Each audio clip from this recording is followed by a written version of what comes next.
Salut à tous les amis, j'espère que vous allez bien. Vidéo surprise, on est à l'ARES avec Abdoul. On vient d'effectuer la pesée. Abdoul, comment tu te sens? Salut à tout le monde, je me sens très bien, merci.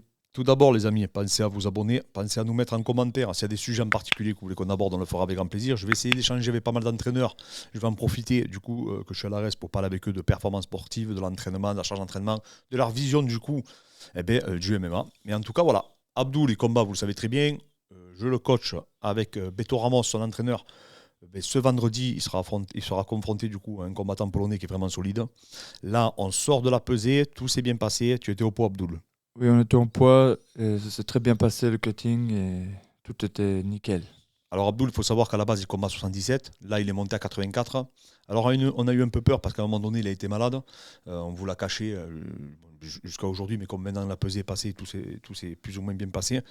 Mais du coup, en fait, il était tombé très bas en poids. Et là, il a fait un gros rebond par la suite, parce qu'on a augmenté les glucides, mais tout ça, je vous ferai une vidéo approfondie. Et là, on espère le voir dans la cage assez lourd, en tout cas plus lourd que quand il était à 77. Et donc, la pesée, il a été pesé à 83,7 ce matin. Donc, je rappelle qu'il faut que ce soit en moins de 84 parce que c'est pour la ceinture du coup des middleweight. Et son adversaire à peu près pareil aussi également.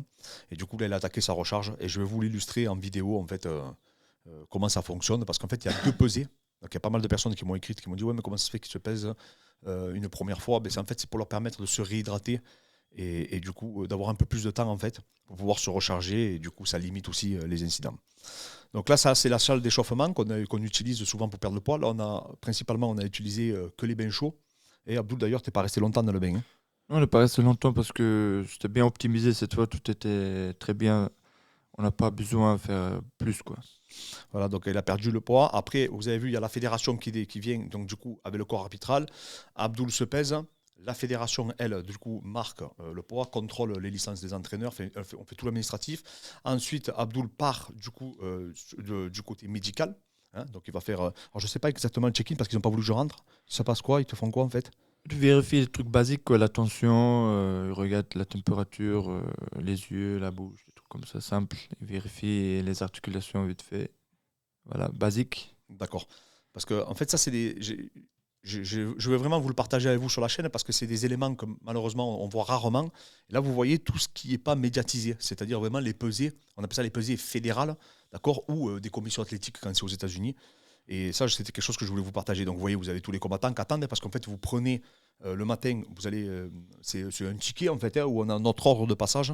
Et ensuite, du coup, après, vous êtes appelé par le corps arbitral et vous réalisez la pesée. Et là, la photo d'Abdoulier dans son bain pour vous illustrer qu'il a le moral.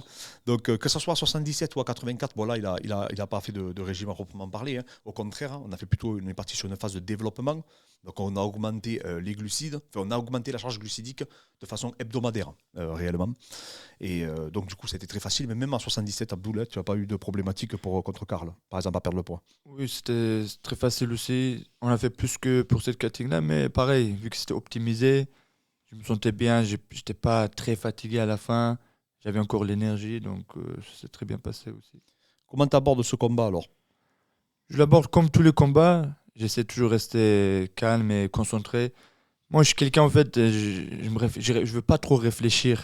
Qu'est-ce que je vais faire? Parce que à l'entraînement, quand je combats, je réfléchis pas, je combats. Et pendant le combat, les idées, les opportunités, ils viennent et je les saisis.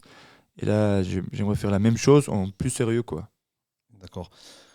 Ton adversaire, on a vu qu'il était très calme.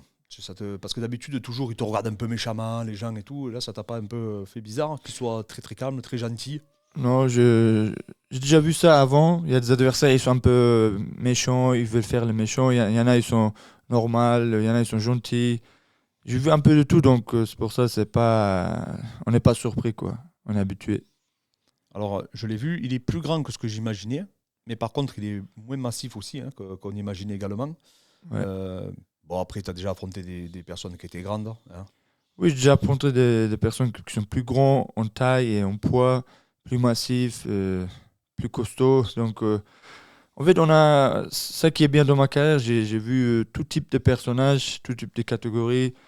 Les mecs chargés, pas chargés, et aussi niveau techniquement aussi très élevé.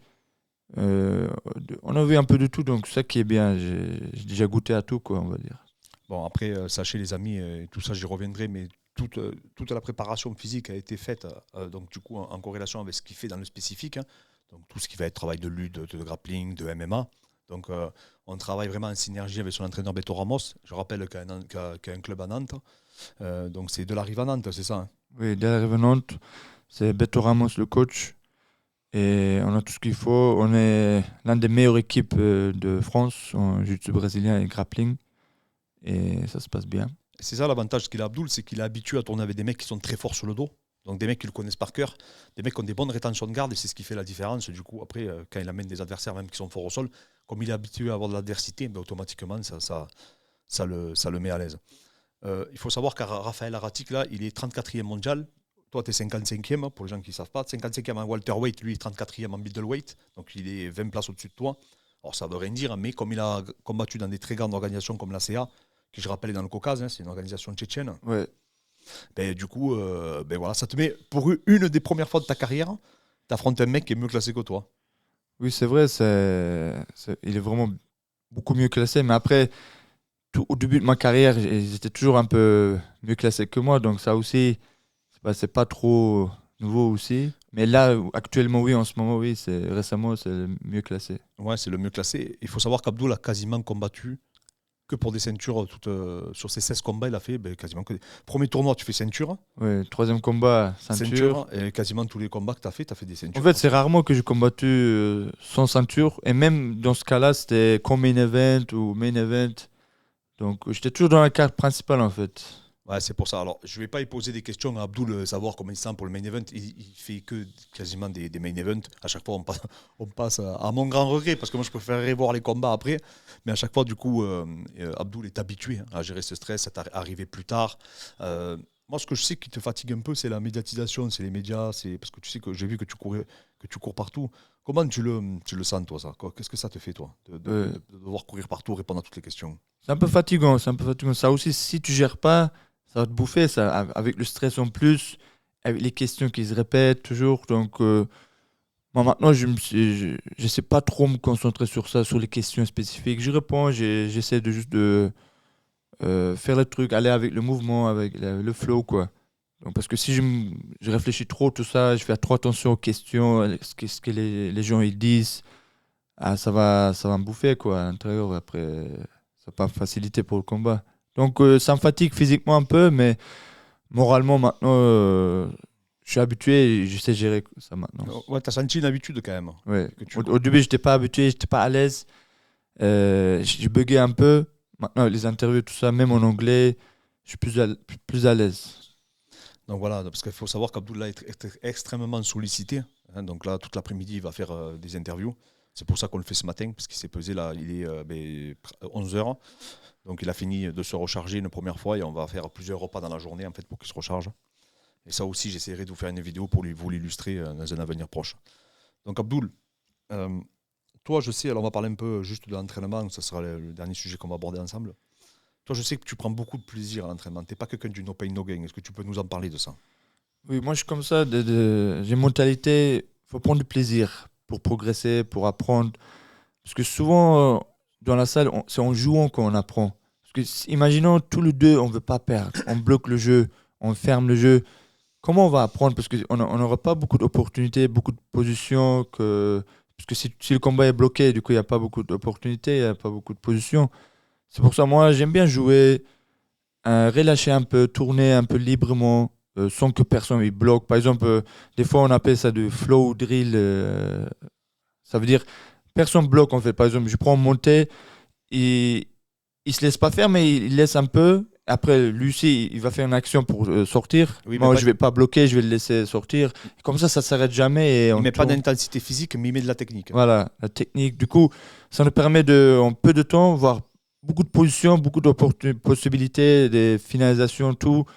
Et bah, ça apprend après. Non, mais c'est clair. Les amis, je ne le retiens pas, parce que là, on va continuer. Donc, on va les préparer, c'est Tupperware. On va préparer aussi, parce qu'après, à 13h30, je rappelle qu'il y a la pesée qui sera télévisée, du coup. Et ben voilà, on lui souhaite beaucoup de force. Mettez-moi plein de likes, faites-moi péter les commentaires, là, les amis. Il y a quelque chose à dire pour le public, là? Oui, faites péter les commentaires, pas l'épée naturelle. Donc, merci à tout le monde et merci pour votre support. Et voilà, abonnez-vous à Clément Marco et bientôt à la chaîne de Lazy King aussi. Ouais, Abdul qui va peut-être lancer sa chaîne. Dites-nous en commentaire si vous êtes emballé, qui va faire des Twitch, des lives et tout, ça peut être énorme. En tout cas, voilà, pensez à vous abonner les amis. Merci encore à tous pour votre force et on vous dit à très bientôt.